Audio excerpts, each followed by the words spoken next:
Inilah rekaman detik-detik artileri Rusia berdatangan.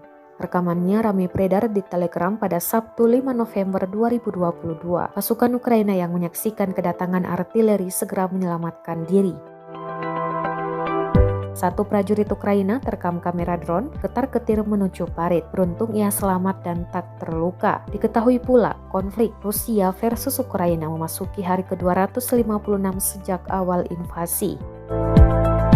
Konflik di antara negara bertetangga tersebut hingga saat ini belum memiliki tanda-tanda untuk segera berakhir. Presiden Rusia Vladimir Putin juga meminta warganya di Kherson untuk dievakuasi dari zona konflik.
Terima kasih sudah nonton.